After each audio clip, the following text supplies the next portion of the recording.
Sa ngayon mukha pa siyang ano, tanig. Finish na rin dito. Ay.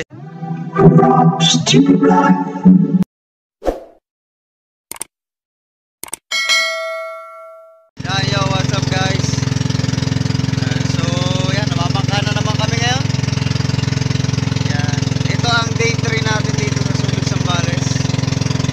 Papunta ulit kami rin sa tapat.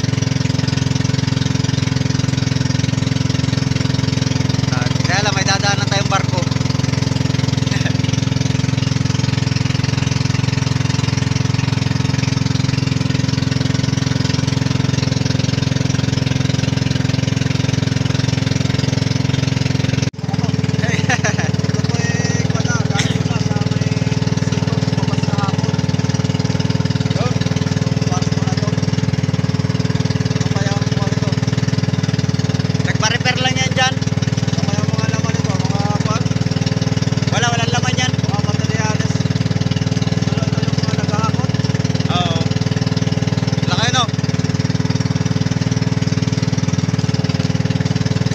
Cebu lang pala to eh. Ha? Span Asia, Cebu. Space pala kaya yan? Oo. Tapos, mayari taga Cebu? Parang ganun. Space Asia, Cebu. Hindi, taga-Space Asia pala to barko. Tapos, mayari taga Cebu. Taga Cebu. Laki oh. Wow.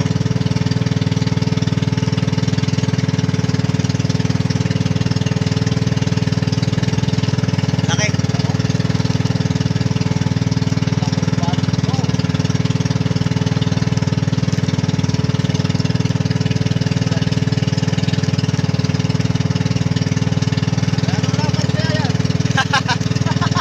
Ito maganda pang Pacific. Yan o. Dali sa Pacific.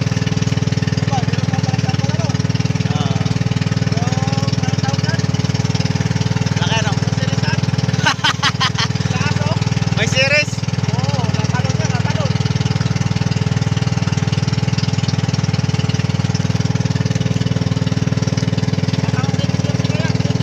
Laki yan. Oh. Yan ang magandang lautan. Ganyan kalaki bangka.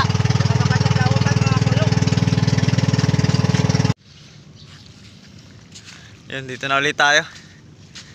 Ayan. Ito na yung hélice na ikakabit dito. 42. Yun o. Swak.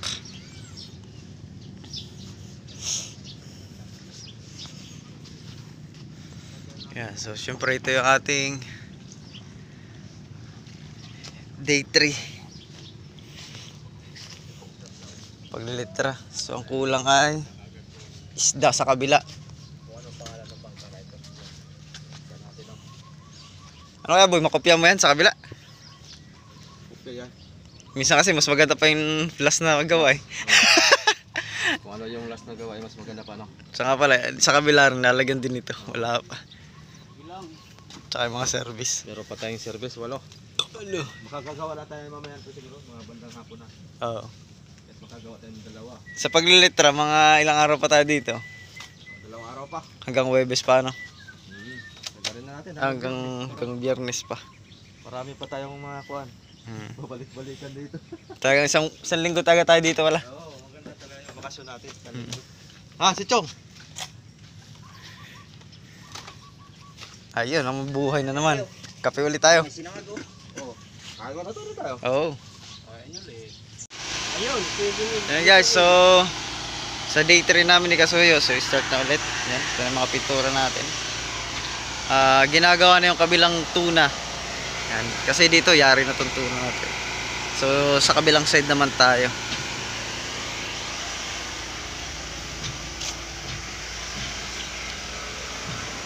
Ayan, dito nagmimekos-mekos si Insa ng tuna. Sa ngayon mukha pa siyang ano, tanig. Mukha pa tanig, wala pang tiyan eh. Ayan o. Ganyan po minimikos-mekos na Insan yan. Grabe na yan. Sobra na insan yan. Pero yung buntot niya, goods na po yan, ano? Makapal na ang tapal niyan. Oo. Ayan o. Yan na po yung bubuo dyan.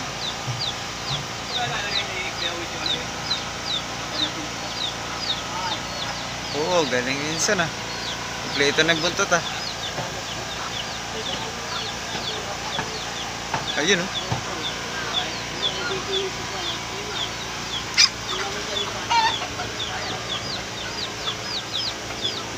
Ayan o.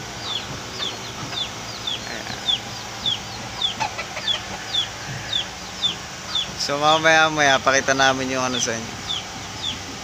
At yan ay medyo matagal-tagal pa na konti. Ayun. Yan na lamang yung gagawin namin dito ni Kasuyo. Tsaka yung pangalan sa top. Lalatan yan boy no? So ako naman ang babanat. Ako naman. Siya na yung tuna oh. Mukhang tuna na talaga boy. Tuna na? Oo.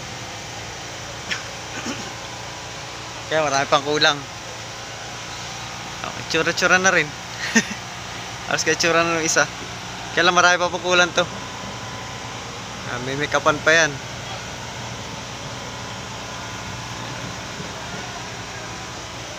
Nice. Yan ang mga panggwapo. Ah.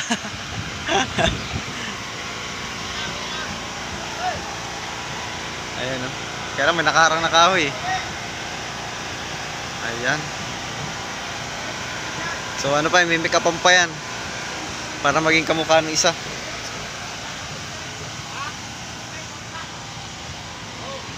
Ayan o. Tsaka pala guys, medyo maingat. Nagbukas kami ng generator. Brand out eh. Enjoy ka boy. Kaya mapreso ka.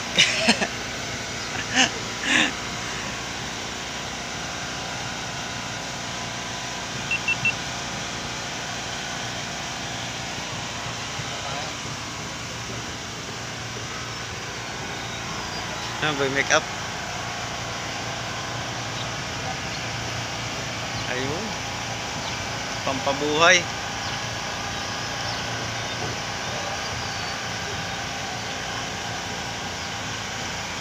Hanggang likod dyan.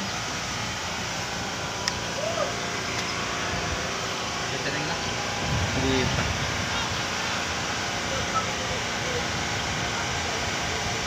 Yung may kahoy ay. Hindi man natin pwede alsin yung kahoy. Baka tumagilid. Ayun oh.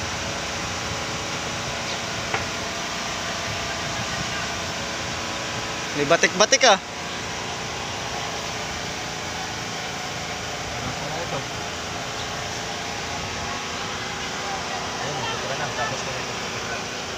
Oo, mata natin.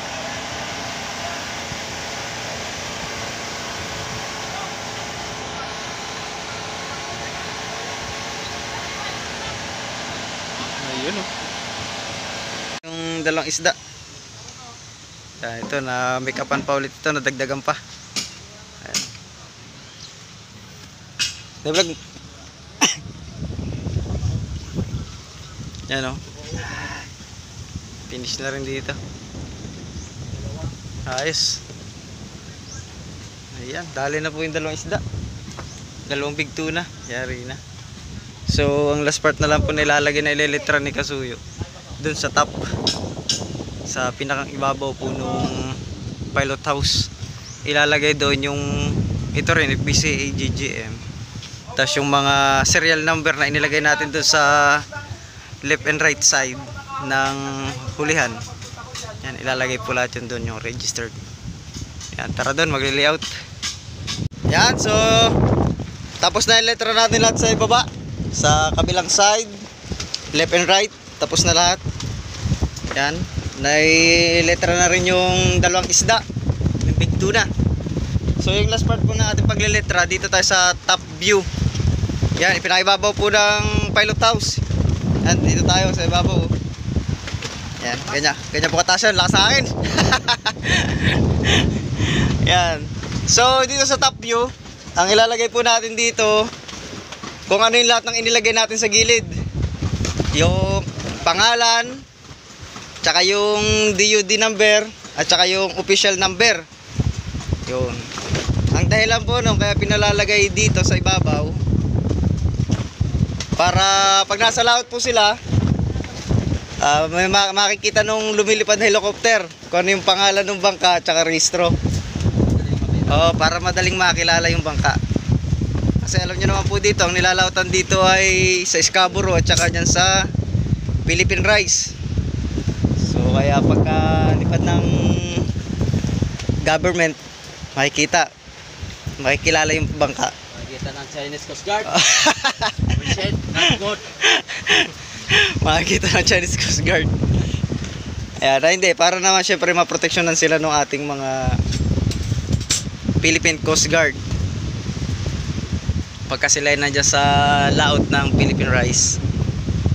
Yun yung dahilan nun guys, kaya pinapalagay dito sa ibabaw. So dyan naman sa atin na hindi na required yun na maglagay sa top view. Dyan sa yun. So bali nililiout lang pala ni Kasuyo.